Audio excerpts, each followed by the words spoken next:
Hello, and welcome to Other Voices, brought to you by Peninsula Peace and Justice Center. I'm your host, Paul George. And thank you for joining us. I hope everyone is staying well, staying healthy, staying safe, and wearing a mask when you go outside.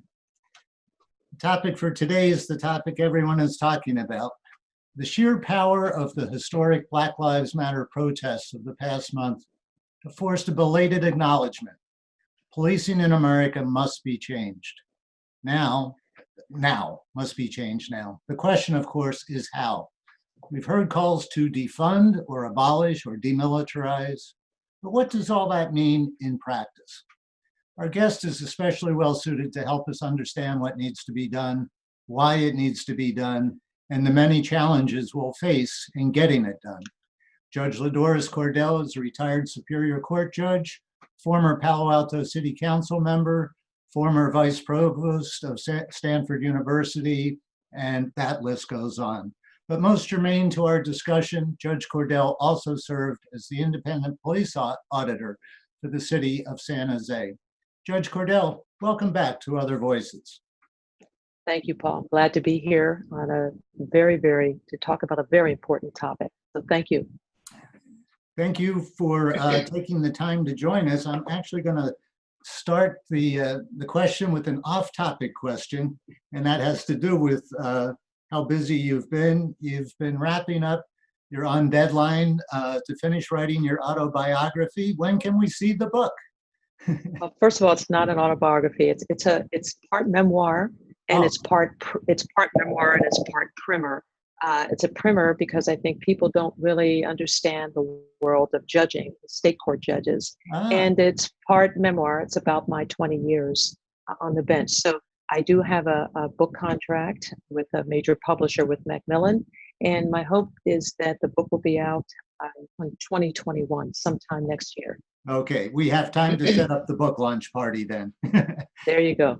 Okay, let me actually start on the topic by just asking your own personal reactions to the events we've been seeing over the past month or so. I had on Dr. Clay Carson a couple of weeks ago, and he kept talking about the historic nature of what we're seeing. Do you share that? I'm sure I agree with everything Professor Carson has to say. He is an expert in that area. This period of time for me has been bittersweet. It's bitter in the sense that people have had to die at the hands of police officers for this movement to really be recognized and for systemic racism to be acknowledged. And it's sweet in that it is now being acknowledged. And my hope is that this is not just a one-time occurrence, that this is really a tipping point for all institutions in this country. Indeed, that's the hope, that it will be a major tipping point. Let's start with your experience as the independent police auditor and see what we can learn about our current situation from your experiences there. Could you just take a moment to explain very briefly what that role was and how it functioned, and what lessons you took away from it that we could apply to our situation today? Sure. And before I do that, I just wanted to just make a comment about policing and systemic racism. Please. It is clear to me that there is systemic racism in policing, and it isn't just to policing. My analogy is to look at systemic racism and also the COVID-19. And I see them both in a way as viruses. They are both contagious. They both can be deadly, and they both can be asymptomatic. And that is, you have the virus, you have racist feelings, racist beliefs, but you don't know you even have them. And that's sometimes referred to as kind of implicit bias, where it's in there, things you do show that indeed this is racist conduct, but you don't really get it in your head. The big difference is that with the COVID-19, we'll find a cure, we'll get a vaccine, and it may take, I think, 4 to 5 years. If you look at just the history of finding vaccines for viruses. But for the virus of systemic racism, the cure, we have the vaccine, and the vaccine is us. It is us in doing all kinds of things. Like, for example, I see the virus in the White House right now, and the way to get rid of that part of the virus is to vote and to ensure that our votes count so that we have a different administration. And that's all part of the systemic racism. So systemic racism has had 401 years to permeate everything in this country. So from 1619 to today, this virus has had 4 centuries to get into everything, and it has. Systemic racism is everywhere, in everything, in every institution. It's in the media, it's in the courts, it's in the laws, it's in policing, it's in corporate boards, it's in the medical profession, you name it, the systemic racism virus is there. So when we get to policing, it is there, and people who don't acknowledge that, and there are a lot of police officers who don't get it, they're in denial, or they just don't want to deal with it, but will say that, no, there's no racism in our department. So it's important when we think about policing to understand there are 18,000 police departments in the United States, and each of them has its own little turf, its own jurisdiction. So there's no one big federal umbrella that can tell these 18 police departments what to do. There's some pressures that the federal government can level on some of these local police departments by withholding funds, but they can't make them do things. What institution can make them do things are the courts, and the Supreme Court, the courts that have consent decrees over police departments. So that being said, I was for 5 years the independent police auditor in the city of San Jose, which is the 10th largest city in the United States.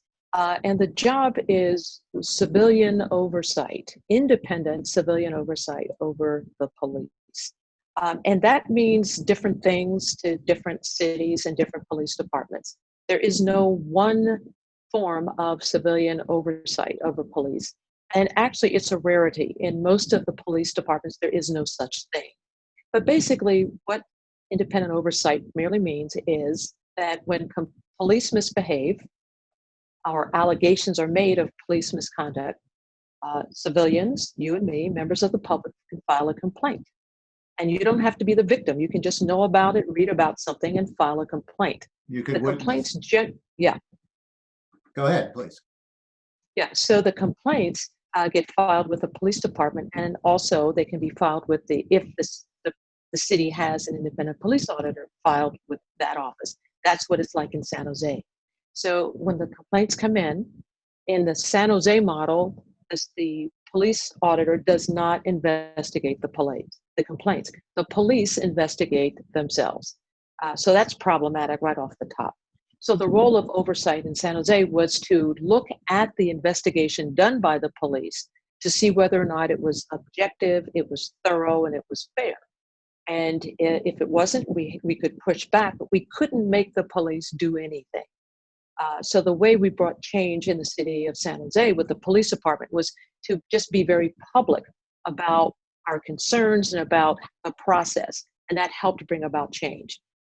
There's a recent piece, and I just saw it today, put out by CNN about independent civilian oversight and how it has not really been that effective in bringing about the change in policing. It's really worth reading, and Paul, I can send you the link to it, and maybe you can get it out. People should read it. It's very, very interesting. Yeah, so generally, if you would, I'll just take this moment to remind people that when you attend here, we get your email address, and we do send out an email with resources to follow up on each program. So please do send that link, and I'll pass that on to all our attendees. Absolutely. So anyway, that's just basically what civilian oversight is. And if the question is, well, has it really, helped policing get better? Is it, gotten them away from uses of excessive force? The answer is no. No, it has not. So to do that, we need to be talking about the culture of policing. And if you want to do that, we can do that now. We need to, that is a major part of it. And what I wanted to ask you is, you sent me a clip of an interview you recently did on MSNBC. And one of the things that struck me, even though it was quite a short interview, But one of the things that struck me is that you talked about the stark differences between police department leadership and the rank and file and the role of the police union.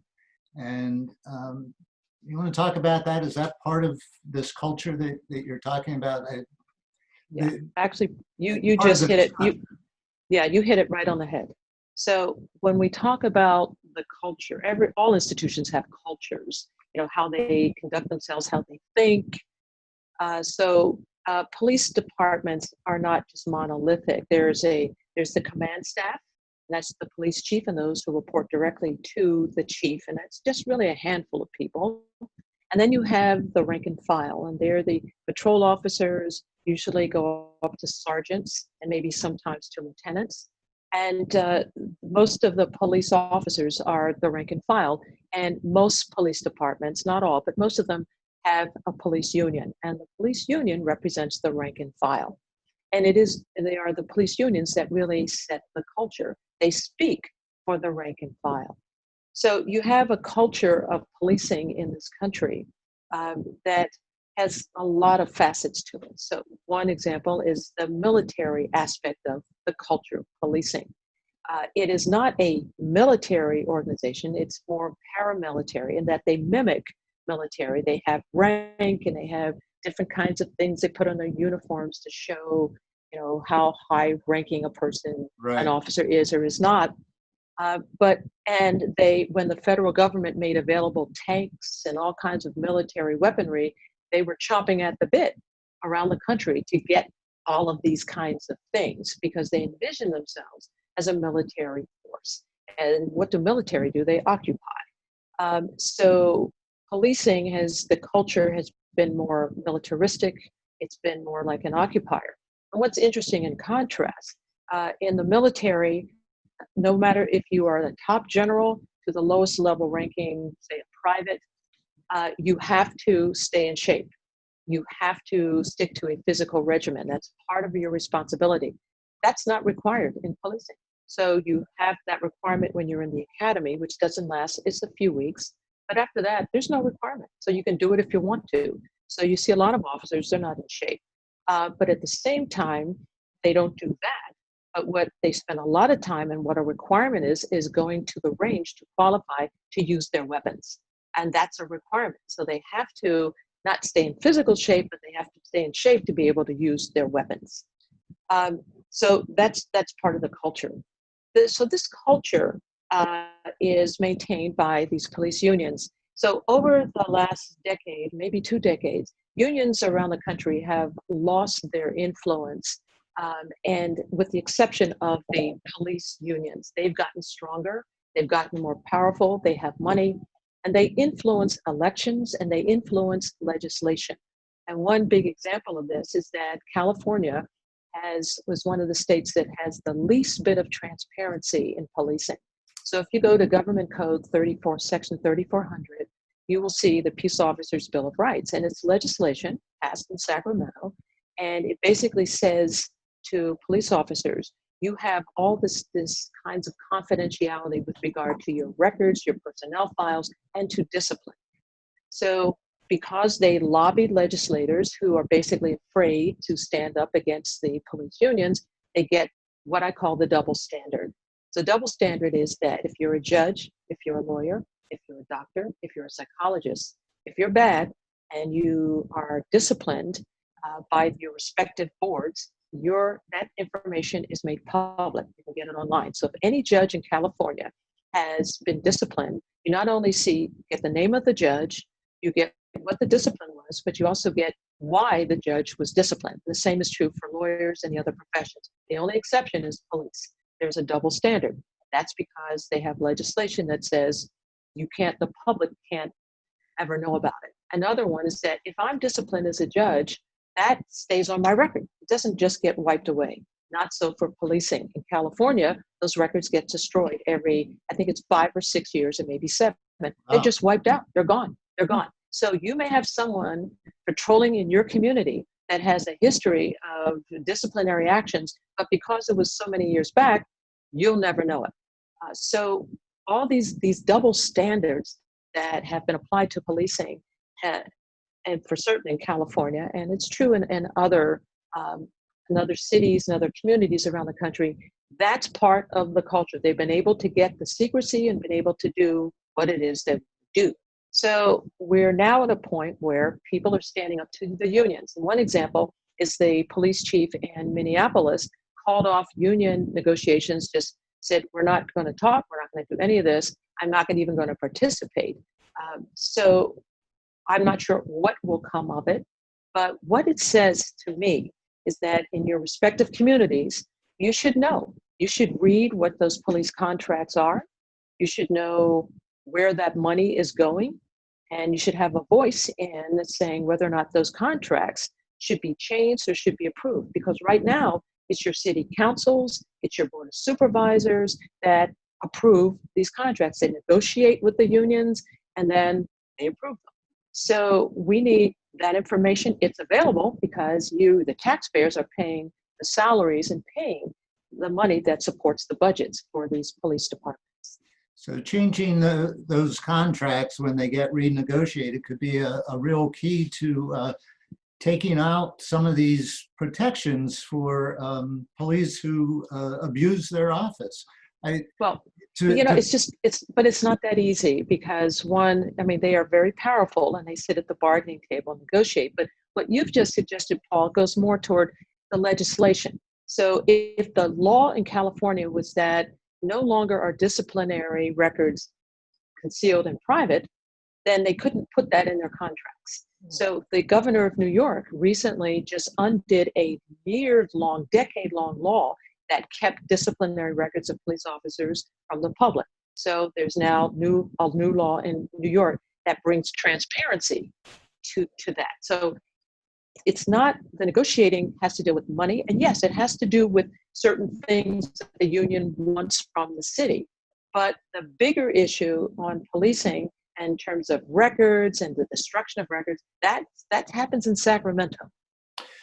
What about what you just described about your experience with the independent auditor's office, that civilian oversight and civilian review was limited, that you couldn't actually investigate a complaint?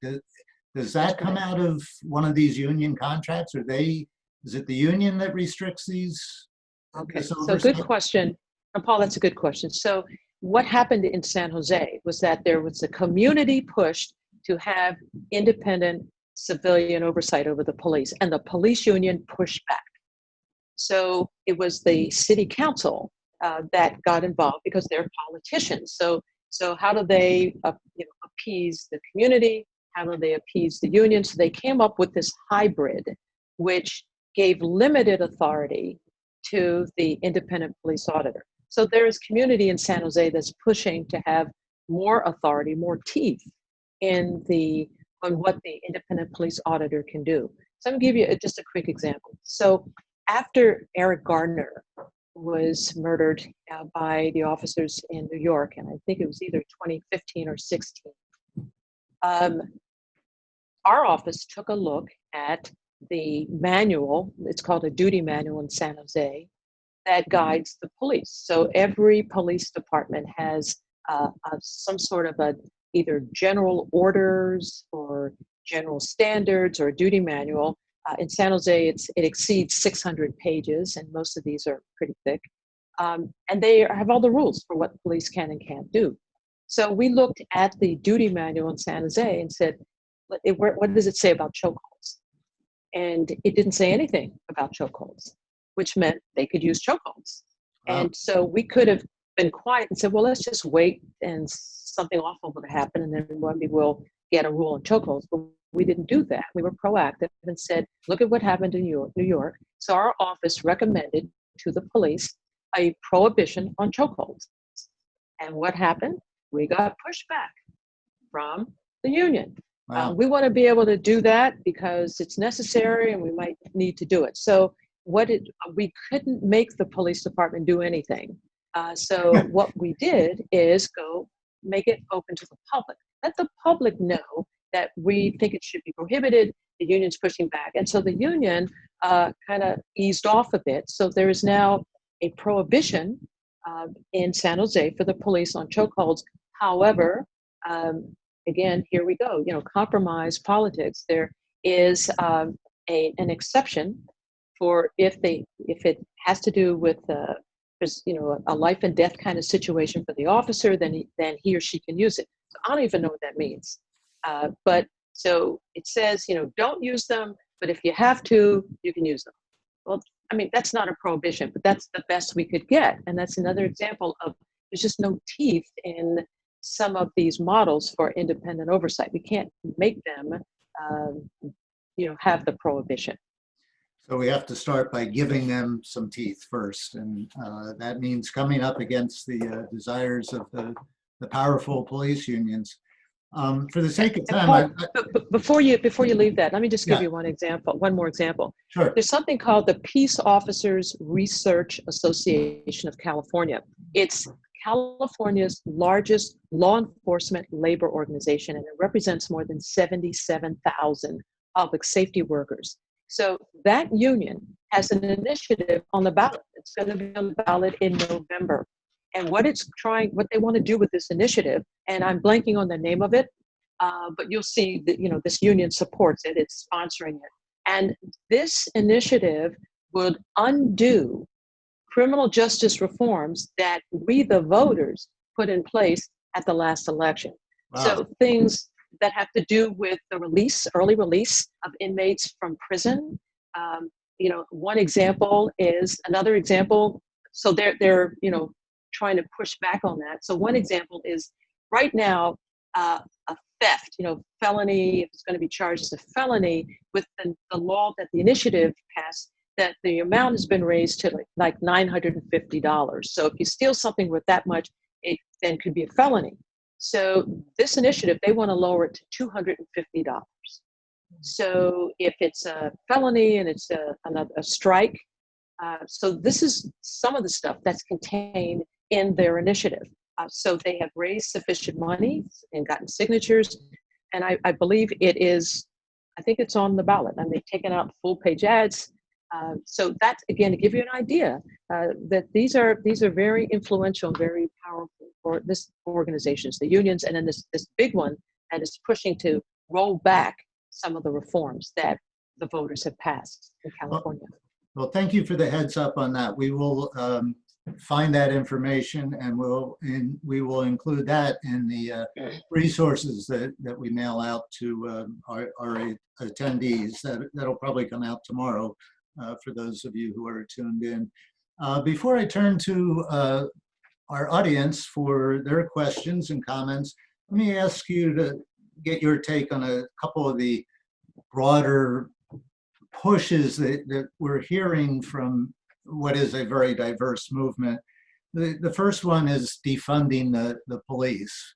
And I find it an unfortunate term because it doesn't really explain what they're talking about. It's more like a redistribution of the police budget, but that doesn't fit on a bumper sticker real well. What does defunding mean to you, and what's your take on that? Yeah, I agree with you, Paul. I agree with you. I think it's a misnomer. I see it as diverting, not defunding, but diverting funds from city budgets that fund the police departments. They get a lot of money. So you divert some of those funds and you put them other places within the city. So they could go to social services, they go to support assistance to the mentally ill, for the homeless, for housing, but taking it out. That's what I see. So there is a call for that. There is a call, and I see the hashtag reform policing, and I will tell you, I think reform is not the fix. It's the quick things that we can do to make people safer, as long as we have policing as it now is. And if I could give you one example. Sure. So there's something called Campaign Zero, and Campaign Zero has put out something called 8 Can't Wait. And it's 8 police practices that they say every department should adopt, all 18,000. And they actually, at their website, you can see what police departments, how many of those 8 have been adopted. So if you look at Palo Alto, you can see that Palo Alto has adopted some, but not all of them.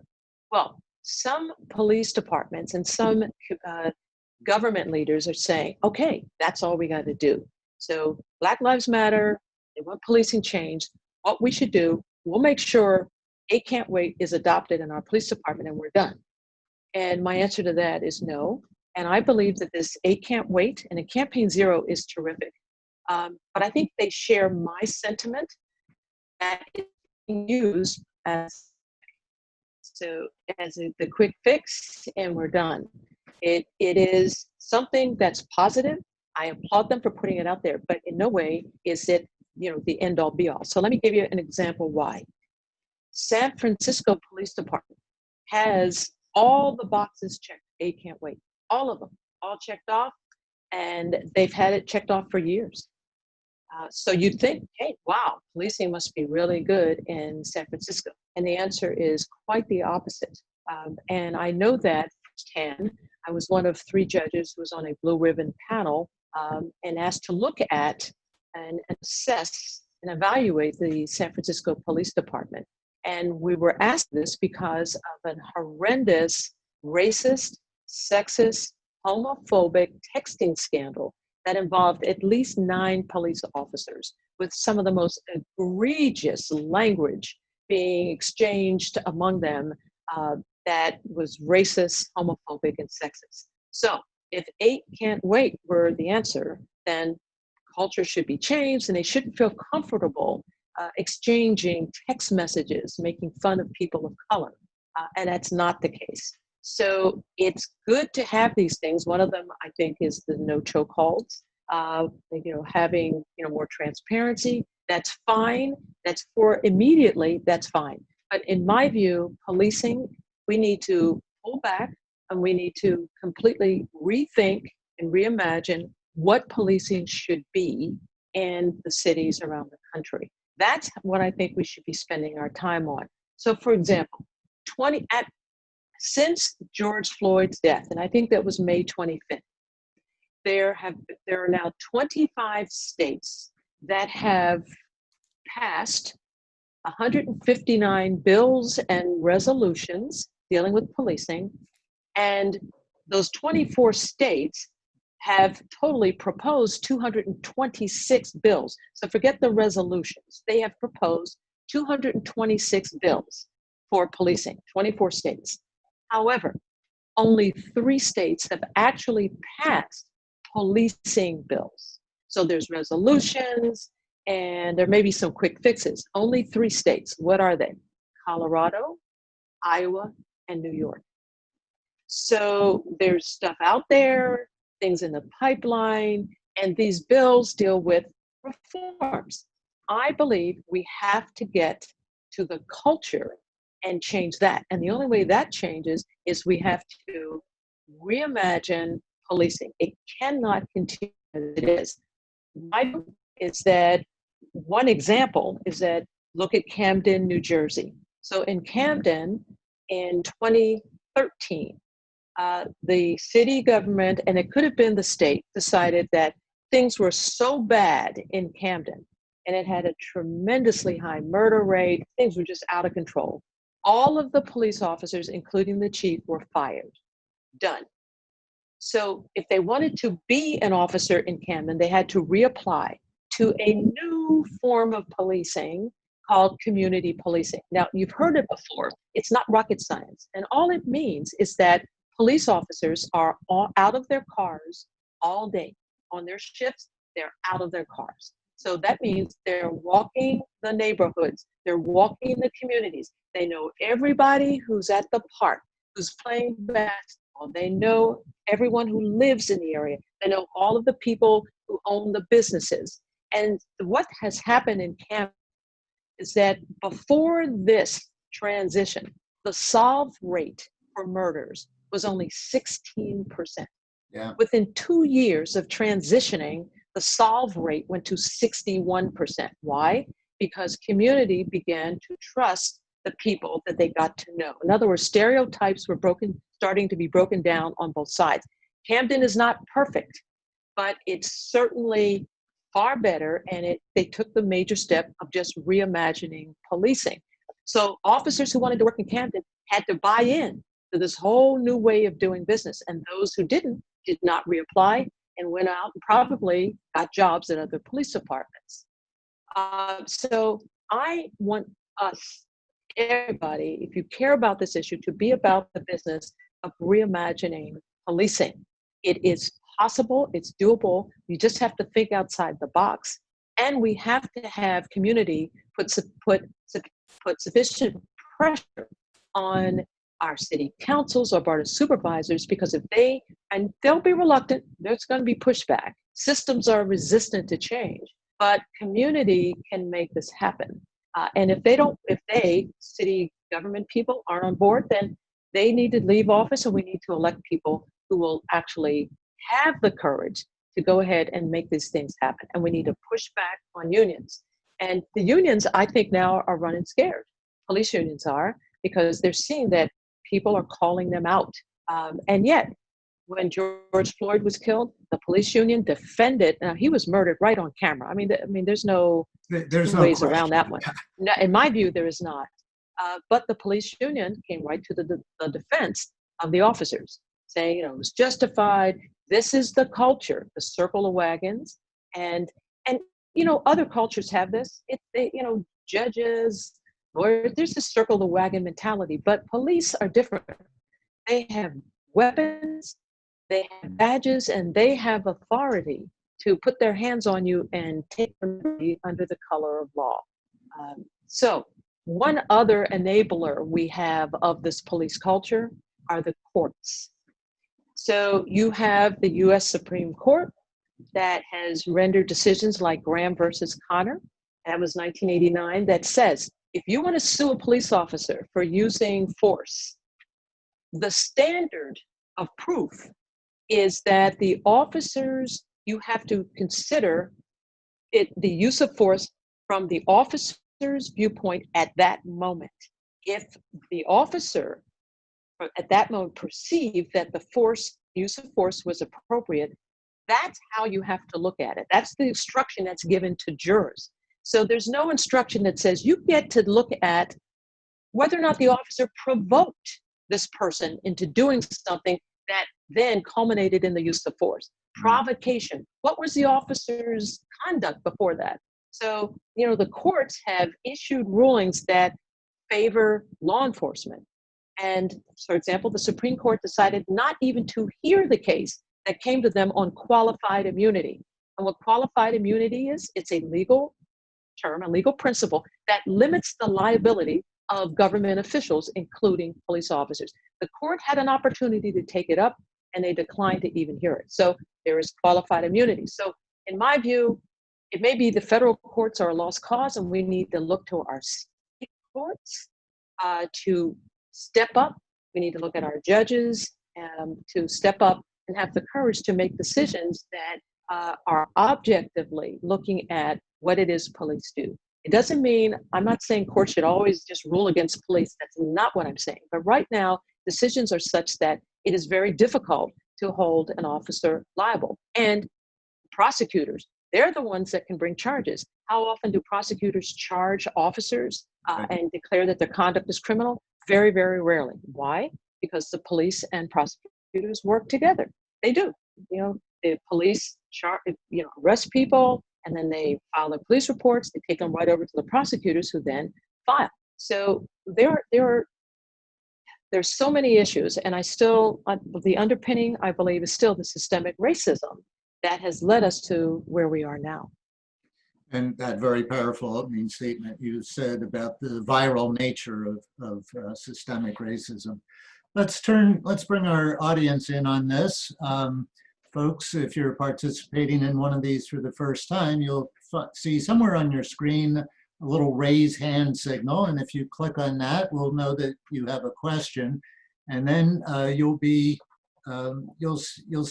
a message that you're being made into a panelist, and your Zoom window will actually disappear very briefly and come back on, and you'll be a panelist. When your screen comes back on, you will need to start your video camera so that we can see you to ask your question. And I'm going to take a look at the list here. And the first one is an email address. So we'll start with Gem Home Office. to be followed by Lynn Heidekoper. And while we're getting those folks online, let me ask you just quickly about one of the ideas that I've read about is it was termed decriminalizing. And I think we learned a lot about how this works from the Ferguson situation. So many city budgets, like Ferguson, relied on doling out fines for very minor infractions to citizens of their city. They couldn't pay the fines, and we get more fines, and it goes on like that. Are there ways we can decriminalize a lot of behavior that would benefit and help in this situation? So Paul, what you just raised is a problem that really came about with the courts. Judges were, chomping at the bit to impose fines on folks, and poor people. I have to apologize. My answering machine is going off in the background. I forgot all about the phone. I'm sorry. Please. No problem. Sure. So that issue is really a problem that was implemented, by the courts, where judges were imposing fines and raising money for the city or the city government's coffers, and that's just outrageous. So once attention was focused on it, then you see again, sunshine is the best disinfectant. Once people started seeing from the outside what was going on, that behavior is starting to change. But they were able to impose these fines because of so many crimes that are on the books. So, I say to folks here in California, look at the penal code. And the vehicle code, and you'll be stunned by how many crimes there are, from infractions to misdemeanors to felonies. And we criminalize, there's so much that's criminalized. So that's part of the problem. So when we talk about decriminalizing, I really think it's our state legislators need to take a look at the penal code and look at why we criminalize standing on a street corner. It's called loitering. So, an officer, I'm going to arrest you for loitering because why are we doing this? So again, I get back to, the underpinnings of where laws like this might have been well-intentioned, but they might have been generated to keep poor people, people of color, to really go after them, to keep them from, congregating, to keep Black people from, being together. Who knows? But my point is there are laws that it would take a wonderful project for a law student or somebody who was an intern and a legislative intern. Look at the penal code, and we need to get some of these laws off the books. They should not be criminalized. And that's kind of a major overhaul. And every year, legislators propose more and more laws to commit for crimes. And I just think we're just going totally overboard and need to pull all that back. Yeah, an effective side effect, or the major effect of law and order as a campaign tactic and being tough on crime. So let's turn to our first audience member here. I can see now that he's on screen, John Miller. John, thanks for joining us. And we'll next be going to Lynn Heidekoper and then Whitney Paulbaum after that. So John, please, what's your question? My question is this. A group in my church is debating what our response should be as a church. There's a group that says, well, we should take the easy, low-hanging fruit. That is, maybe 2 or 3 or 4 of the 8 can't wait provisions. Another group says, at least we should go that far. I'm hearing you say, no, you shouldn't do that because the issues that we need to deal with are so much bigger. As you know, I have great respect for your opinion, having served, presented cases in your court for years. Right. So I'm really interested in your answer. Okay. Thank you, John. Thank you.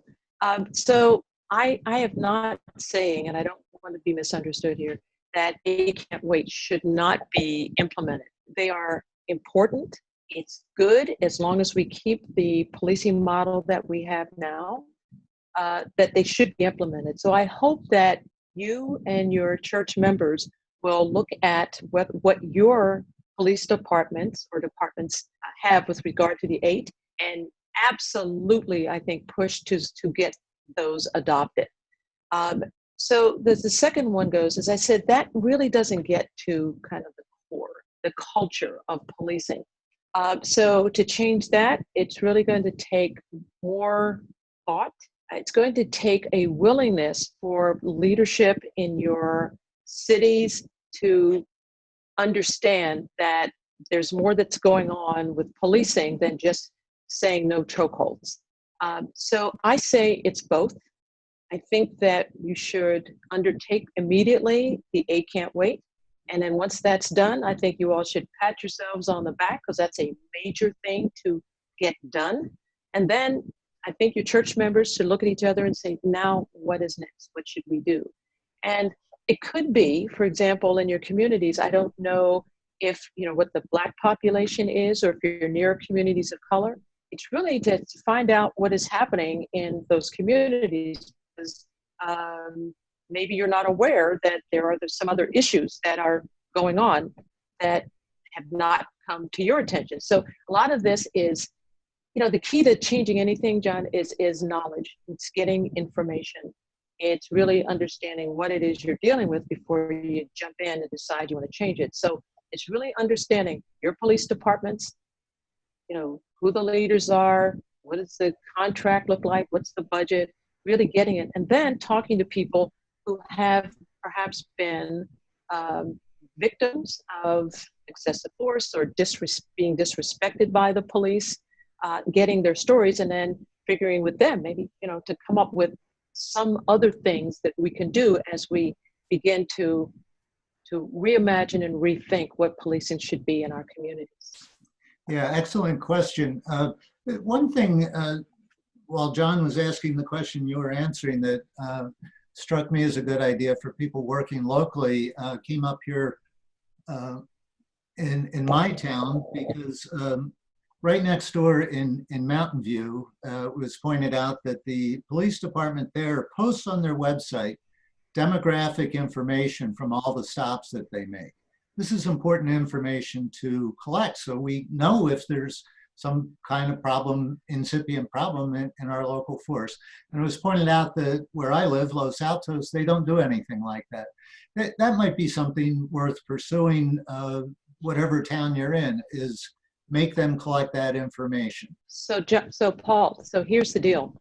It is a requirement of all law enforcement agencies in the state of California to report that data annually to the state attorney general's office. So Californians passed a law that requires this to be done, and I believe the law went into effect January 1st, 2019.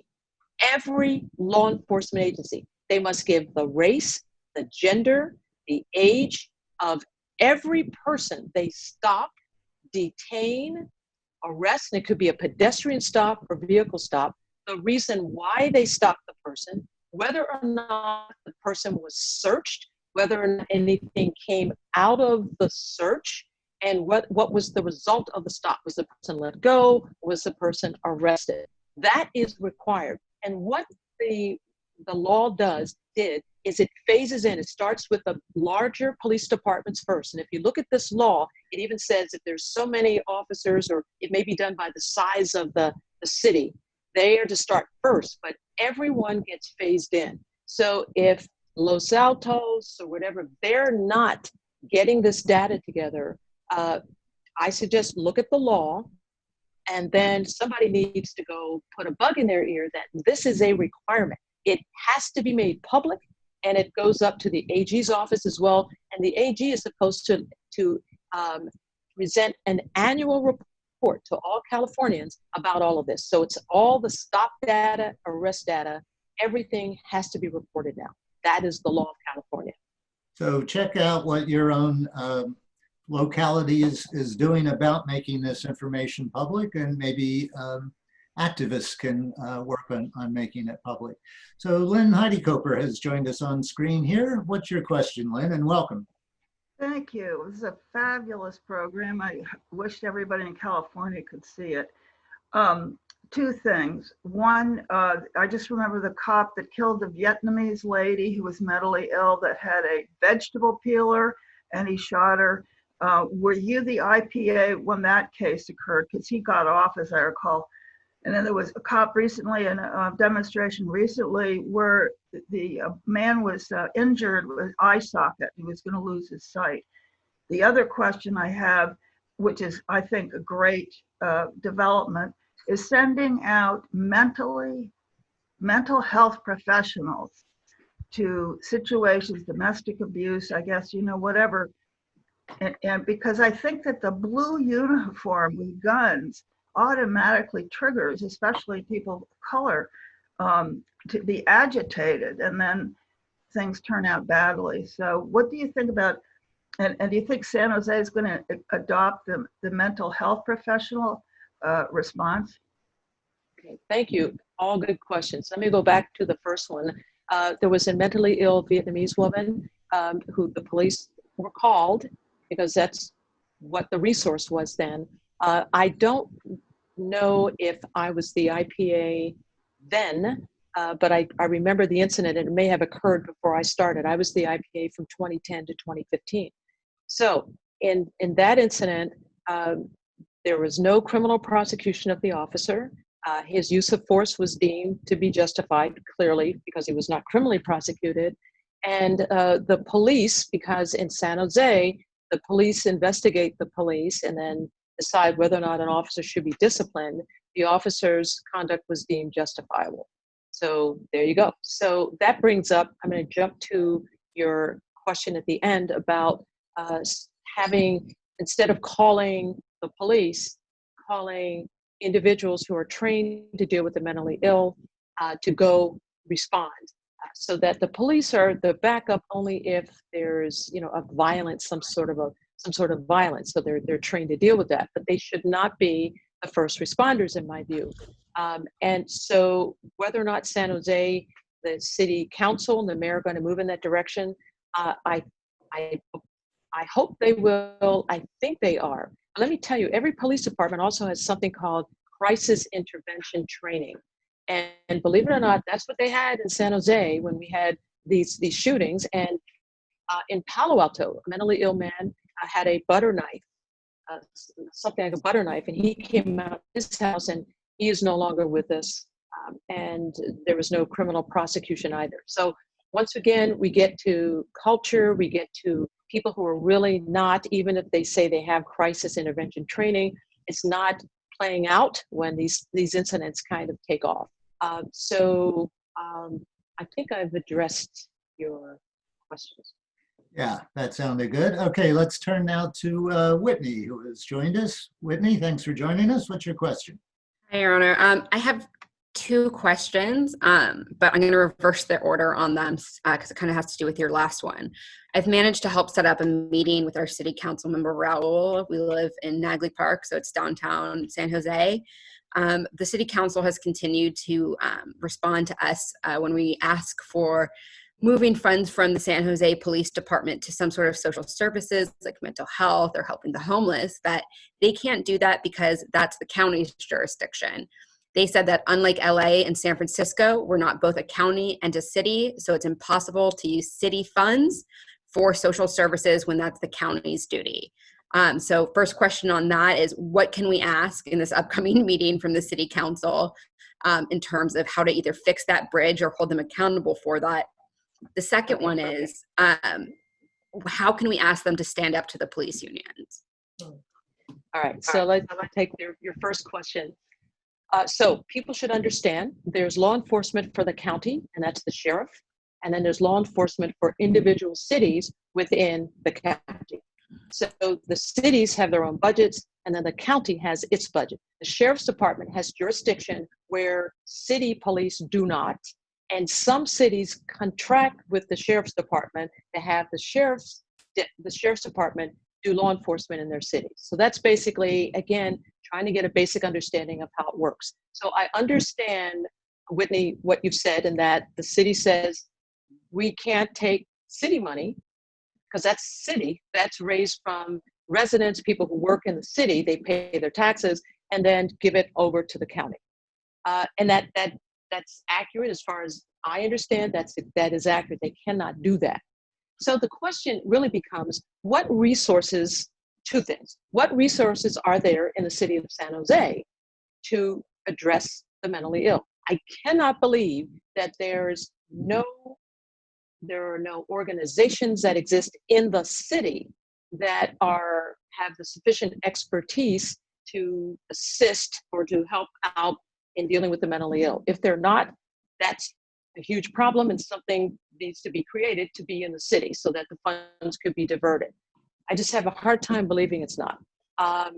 So the other is that you go to the county because you live in Santa Clara County or work in Santa Clara County, to the Board of Supervisors and say, you have a budget, take some money out from sheriff's law enforcement, but the budget, and direct it into the mental health within the county. So there's a way you'd have to kind of, deal with each probably independently. Your last question, and I'm blanking on what it was. Whitney, can you tell me again? I think Whitney is. It was about what the city. I'm sorry. Go ahead, Paul. About confronting the police union. The union. So Whitney, I say good luck with that. It's a real tough one because they have this contract where they sit down and negotiate with the city council and the mayors, and the city manager. So it's really the community, the people have to say to the elected officials, no more. And you have to be familiar with all of what's in the contract and what they're proposing. And most of us don't. Most of us don't take the time to look at the contract, and you have a right to look at it and to see it, and to then look at specific items and to push back, call your city council members and ask them why they are not speaking out, or push them to speak out on these issues. This is going to be a real tough one. So until policing is dramatically changed in San Jose or in any of these other places, the unions are going to be a big issue. And I will tell you, I have never seen a police union that welcomed the police reforms. They always push back. So it's the culture, and the culture says, we're law enforcement, we know what's best. Why are you outsiders, you civilians? You don't know what we do. You didn't go through the academy. You're not trained. You shouldn't be telling us how we should be handling ourselves. Mm-hmm. And that's really kind of the mindset for at least those, who speak for the union and push forward. They're not ready, and they are not eager to adopt these reforms. So it takes a lot of pushing, and that's been my experience. San Francisco has been my experience, in San Jose, and I think that's pretty typical. Okay, well, thank you for a couple of excellent questions, Whitney, and also thank you for taking action in your own community to see what you can do about this. We've now been joined by another member of our audience, Gail Price. Welcome. Thank you for participating. What's your question, Gail? Okay, thank you very much. I appreciate the discussion. And I have a question. I'd like your thoughts on this, LaDoris. Some people who very much recognize the need for police reform simultaneously wonder how these changes will improve the safety and protection for all communities and all individuals. In a culture without effective gun control and not sufficient protections from police who misuse guns occasionally. Judge Cordell? Thank you, Gail. Thank you. So you've hit an issue that is a big one, and that's guns. So we are a country that has gone gun crazy. and we have a Supreme Court. And when I say a Supreme Court, I don't mean all of them, because there are liberal members of the courts who tend to be, in my view, given my perspective, right on all the issues, correct on them. So the majority of the court, I believe, egregiously has misinterpreted the Second Amendment to say that, you know, we can arm ourselves and have as many guns generally as you want. So, Gail, we're dealing with a mentality just generally in communities that think guns are wonderful and people should have them. Now, if you're now talking about what are we going to do to kind of rein in the use of guns by police officers, they have their trainings, they go to these academies, and they're taught to use their weapons. They regularly go back to make sure they can use them and use them accurately. So I don't know that we can do much at all other than, one, react when those weapons are used in a way that we believe are use of excessive force, and understand that today in policing, they have the right, the authority to carry weapons, to use them, and when they believe it is appropriate to use them. Now in California, the rule used to be that officers could use their weapons and use deadly force when they believed it was reasonable to do so. That has been changed in California to necessary. So they can use necessary, excessive force. You can use lethal force or just use of force only now if it is deemed to be necessary. Again, necessary may be in the eye of the beholder. So I'm not sure that I can really answer your question, because it really goes to, once again, the culture of policing. We know there have been incidents in Palo Alto where police officers on camera have used excessive force and in doing so used homophobic language. And one officer in particular where this happened, and I saw the video, I've commented about it publicly. Oh, he's no longer with the police department, but he was allowed to resign and keep his pension. What is that? What message does that send? And there is nothing stopping him from going to another police department and getting hired, because officers that don't get decertified in California, meaning you engage in bad behavior, we take away your ability to be a cop, we decertify you. That doesn't happen in California. It happens in some states, but not in California. So here we go. We have a culture that basically says you've used excessive force, you've beat somebody terribly, or you've shot somebody. So here's what we're going to do. And this is city government too. We'll let you resign, keep your pension, just go away. That doesn't solve the problem. I think it's outrageous. So all I can say, Gail, is we have a lot of work to do. And thank you again, Gail, for the question. And I think that's a good place to wrap it up. We do have to keep track of our time here, because even though this is Zoom, the local Mid-Penn Media Center continues to broadcast these shows on local television, so more people will get to see it. The video will be on YouTube and on the Peace and Justice Center's website. Judge LaDoris Cordell, thank you so much for taking the time to join us today. I know I've learned a lot. I think everybody else has learned a lot too. Thank you, Paul. Thank you. And I just commend the Peninsula Peace and Justice Center for the good work you always do. You all are proactive.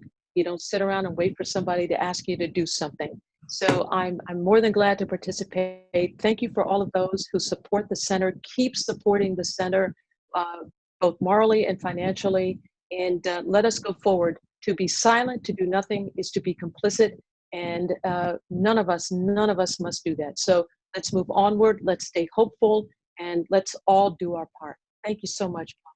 Thank you, Judge LaDoris Cordell. Thanks for joining us, everyone. Check out Judge Cordell's website. Take a look at my blog. I'd love to have your questions or comments. I forgot to put my email address on the screen, paul@peaceandjustice.org. Program suggestions, comments on the online version of other voices. I'd love to hear from you. Thanks again for joining us. Stay safe, stay well, everyone. Bye-bye.